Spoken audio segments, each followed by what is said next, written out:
Hello guys, welcome back to my channel. It's me again, Tito Batang, isang still fixer, OFW dito sa New Zealand at isa rin po akong NBA card collectors.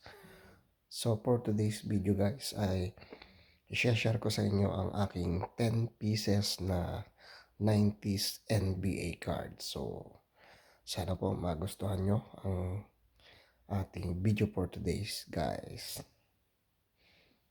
10 pieces siya guys. Ito ang ating cards for today. Yan, si Blade Divac ng Los Angeles Lakers.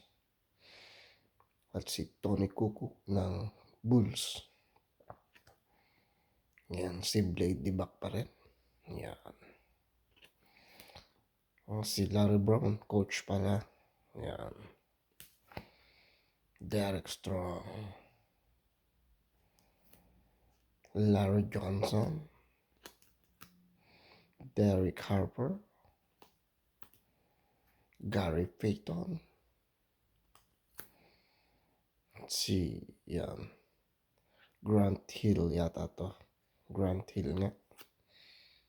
Yan. At si Cedric Ceballos. Yan guys.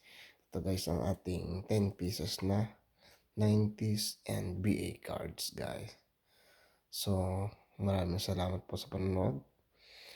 Please like, comment, and subscribe po sa aking channel. And maraming salamat po. Tito Batang. Rock and roll guys. Thanks po.